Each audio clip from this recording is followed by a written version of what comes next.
hope you are having a great 2025. Let me be one of the first to wish you a very, very happy new year. As you may recall, when I did the interview with Joe Seeger and we talked about the newsletter and she told her great story about meeting Mary Martin, I mentioned that I talked to a few people about the newsletter and what it meant to them, but I decided Joe's story was just so great. She deserved her own episode. That was that. But I did promise you that I would bring you some of those clips. And that is exactly what I am going to do right now to start the new year. I had great conversations with 3 additional folks about the newsletter. One, Jim Wilson, who I talked to on the 50th anniversary of Propaganda a few weeks ago, and he had some great thoughts about the newsletter and what it meant to him. 2, Madeline Bocaro, and she created the newsletter for 20 years, so it was great to get her perspective and how she went about that and what the newsletter meant to her also. And then finally, Andy Moore, who was my guest, I believe, way back on episode 7, and he's going to talk about the newsletter. He's also going to share some correspondence that he had from Mary Martin, which is absolutely priceless and tells us so much about the early days of the newsletter. 3 great guests. Let's just get right into it. By the way, this is part 1. This is the American edition. Part 2, the international edition of guests who will be speaking about the newsletter, is partially complete. That will be coming in a few weeks, but let's not worry about that now. Let's get on with it, and let's talk to Jim, to Madeline, and Andy Moore. I will see you soon with a brand new episode, and until then, faithfully Sparks. This is a good one. This is a French copy of Propaganda. And the cool thing about this is it doesn't have a lyric sheet. It's a gatefold. Really? Yeah. Wow. So instead of a lyric sheet, they actually got a proper gatefold. I brought this to when I met Ron and Russell for coffee. After I found this, we got together for coffee one day, and I brought this along, and Russell was so into it because he never seen it, or he never realized that it came out like this. Oh, it's beautiful. And there's a Sparks fan club address on the inside. Yeah, all the albums had that Sparks fan club, courtesy of Mary Martin, right? Yes. Right? Yeah, they all had them in those days. Yeah, I know. I joined the that was so pre-internet. Exactly. Yeah. Yeah, when I joined the Sparks fan club in 1982, before you had to send a thing for information, and then I got a letter back with a page. I still have it, and it was a double-sided piece of paper, and it had the complete discography, LP discography on it. Which again, there weren't many rock books or magazines talking about Sparks, so you weren't even sure how many records they had, right. So that was like, that fan club was run by their mother. It was amazing, and you could write her a note, and she would send you a note back. Yes, she did. Yeah, I still have them. And a couple Christmases ago, I decided I have one big project. I'm going to go through every scrap of paper in this house, and I collected all of my newsletters going up to about 5 years ago, and I put them all into these big binders, and I just looked through them, and that's the history of a band. It's the wealth of information. Yeah. Things you won't read. Ron would write this stuff in it that was really funny. Yeah, and you would also get some pre-information that didn't always work out. So there were things that you would read about and say like, "Oh, they're gonna have this soundtrack's coming out in 6 months," and then something would change. So you even get the whole journey. And I would just wait for those newsletters to come in the mail, because it wasn't necessarily like on a proper schedule. It was just kind of like whenever. And one day I'd open the mailbox and there'd be the Sparks fan club newsletter. It was great. Wow. And I was always forwarding them my new addresses as I went to college or moved to and they kept up. Nice. That was amazing. That was a different era. Yeah, right, but you mentioned I miss it too. I think that would actually be a great book if they just took the fan club newsletters and put it in a book. I know you can, there was a period where you could actually buy all the newsletters from the fan club later and catch up on back issues and stuff, but it could just be, a Sparks fan club book, and some kid would read that for hours like we did. Yeah. Yeah. Now, I mentioned at the beginning that you had uh, written the newsletters for 20 years. How did that get started? Well, I think I was getting the newsletter as when I was a kid, and it was like my Bible. You just didn't know what was happening with them unless you read the newsletter. And a lot of times, you'd read that they played in your town and you didn't even know it like a month ago. Luckily, I caught them every time, but I just wait for it to come in my mailbox, have my mother write the check every year. And one time I had asked, could I have a 99-year membership? Because my mother, used to grimace every time I wanted to write the check. So they said, no, there's no 99 year, just keep renewing it. And then one day, I guess when I got my first computer, the first thing I did was search for what are Sparks up to. It must have been like 1995. Um, I found some AOL message boards or whatever they were, where people were chatting about Sparks.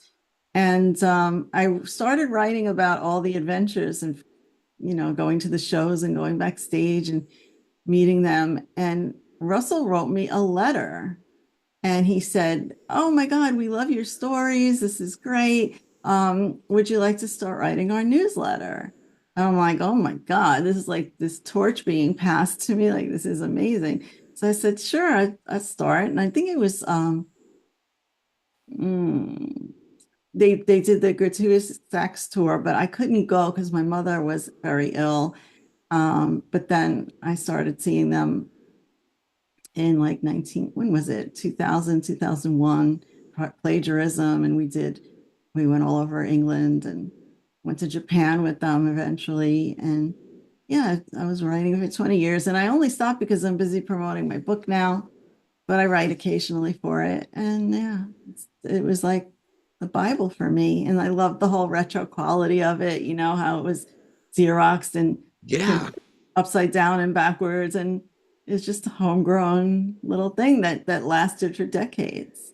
I love that quality of it, and uh, I mentioned, I think with Jim, that wherever I went, I would send my address in, and somehow they found me. I never missed an issue.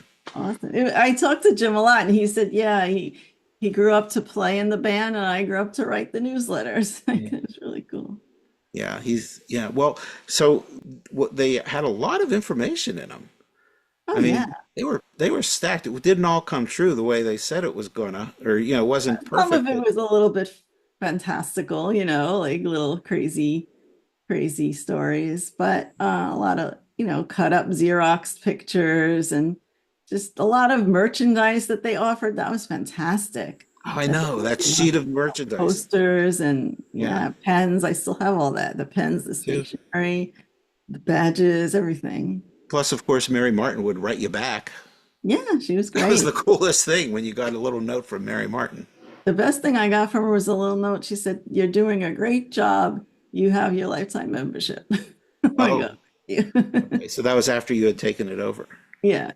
Well, so let's just talk about that for a quick second because we love that Xerox quality of it, but you brought it to a different level. You made it more of a professional kind of publication. I thought. Well, I If I tried. may Well, say, you always did a since we great had job the with it. tools, my boyfriend Frank, he helped me. Yeah. I designed everything, but he put it, put this there because I couldn't. So yeah, we did that, and now it's even better online. I did one or two where it was just not, just online and not printed anymore. Hmm. I did one or two of those until I got too busy, but now now it can be more pages. It used to be 8, 10. I was stretching it 12, 14 pages, and now it could be infinite. Yeah, but you really did a great job with it, and it's nice to know that they appreciated the good work that you did. Oh, thanks. They Yeah. helped me. They let me do little interviews with them and a lot of stuff. So it's Yeah. great. It was always just a special part of being a Sparks fan. It's getting those newsletters. Yes, definitely. I have a an article about the newsletters on my blog, and it's called A Song That Sings Itself. It's the newsletter about the newsletter. Okay, But well, we will put yeah, out the a blog link is to that. Yeah. yeah, madelinex.com. Okay. Oh, good. Get the plug in. People need to read this stuff. It's good stuff. Yeah, So, yeah, this was great. This was really a lot of fun talking. same here. Yeah. One of the newsletters was I wrote a whole complete book on the Kimono My House 40th anniversary, and it was the concert program at the shows, and Hmm. they also sent it as the newsletter, and it completely sold out, but it was beautiful. I hope maybe they'll redo it one day. I do have that for sure. Hello, everybody. We are now going to speak with Andy Moore, who was my guest way back on episode 8 of this show. And when I posted the interview with Joe Seeger about her experience with the newsletter and meeting Mary Martin, he left a comment that got me very intrigued, and that was that he had been a subscriber for many years and had some great paraphernalia and things. And I said, well, let's come on the show and talk about it. And that's what we're doing. So, Andy, welcome back. Thank you very much, Monte. Nice to be with you again. Well, absolutely. The first question is, what made you decide at what age that, heck, I like this band so much, I'm going to subscribe to their newsletter? Well, it's the first and only time I've done that. And it just came out of a desire for more contact, more content, just more. And it was, as Joe mentioned, and maybe others have too, it was a very primitive, uh, paste up kind of Xerox thing. And it had the secretary, Mary Martin's personality. And whether she wrote her own material, I assume she probably did, but she was such a cheerleader for the band. It was almost like, does she really realize this is an obscure band? And she thinks, and she's always writing about how they're about to break through with the best thing ever. And it was charming, but it was a little PR like. What year did you join? Ooh, Or what I, year was you generally are we it talking would about? either 74 or 75. Oh, I think I started listening to them in 74, and then I think my first concert was in May of 75. Uh, yeah, I think so. okay. So you were an early subscriber like Joe and me and Madeline, Yeah, some of the other. Okay, yeah, great. Fantastic. All yeah. right. Back to you. Back to you and your story. So, Well, like I said, it was you'd have a few sheets of Xeroxed paper and kind of low res pictures, um, but it was just it had this personality to it, and Mary would often uh, enclose a note, like maybe I wrote her a question, and then she'd enclose a note on pink paper with red ink. Here's one. yeah, we've talked about that how she always got back, but you have one in your hands. Yeah, well, this is from May 27th, and that would probably be 75. Hmm. Enclosed is your first newsletter. No, Sparks did not appear in San Diego, as this first American tour was not organized by the promoters, as they were an unknown quantity. But because of the tremendous response, the Santa Monica May 8th concert was on par to the Paris Olympia Theater as far as enthusiasm of audience, etc. Sorry, the handwriting is a little hard to read. No, this is so Um, important, and I'll tell you why I think so after you read it. But go ahead. well, yeah, I mean, she cites some key points. If you wish to write to Ron or Russell personally, please address it care of me, and I'll get it to them. Now, I never did that, but I probably should have. I have been working with the fan club in London and have just come here, here being LA, about a month ago, where they returned to Los Angeles. Um, I too have known of and liked them from quote unquote way back. Ha, that's great. Hence, I have the official fan club. Lots of work, but beautiful work. Enclosed is a list of things available. that would be merch at cost prices to enable the fans to acquire all items, all officially approved by Sparks and their manager. And she always signed her notes, "Faithfully Sparks, Mary Martin."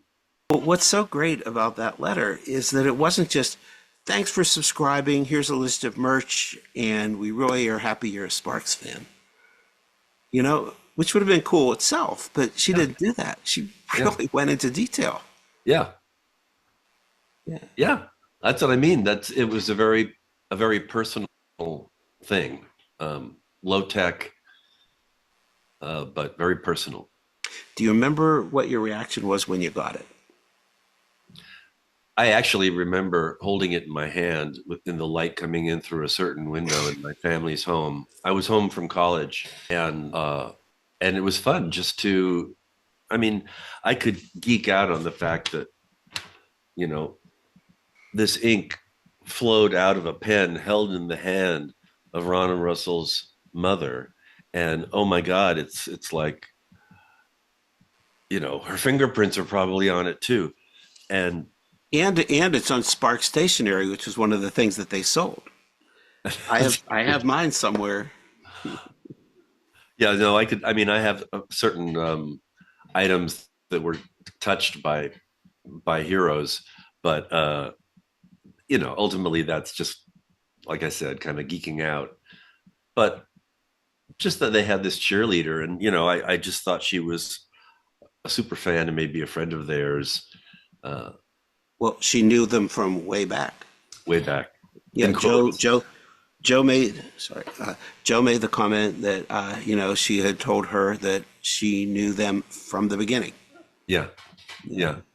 Oh, and speaking of other guests of yours, we just heard from Madeline, and I'm a fan of hers. And I just received for Christmas her book about Yoko Ono. So I just wanted to plug that. I haven't read it yet. It's quite hefty too.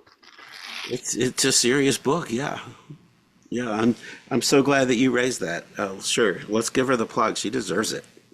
Yeah. She deserves it. Well, how long I'm sorry.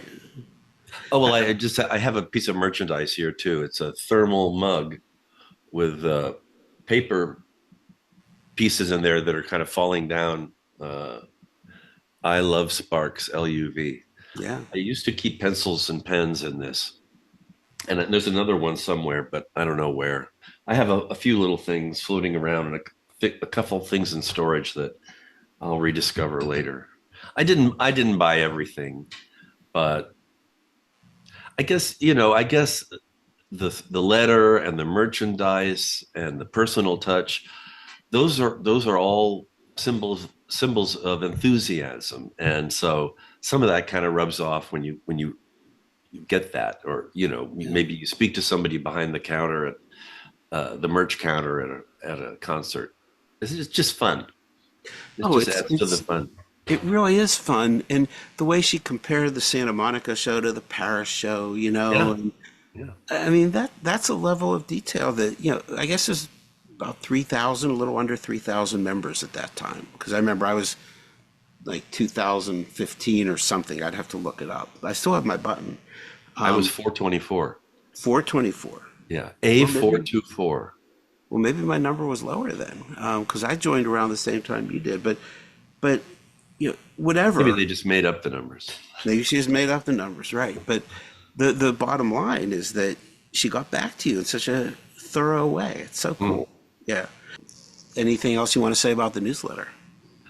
It was relentlessly cheerful, and this is going to be the big breakthrough for Sparks. And it was charming. It was personal, and it was fun. I think that's a perfect summary. Uh-huh. All right. Well, thank you, Andy. You're very welcome.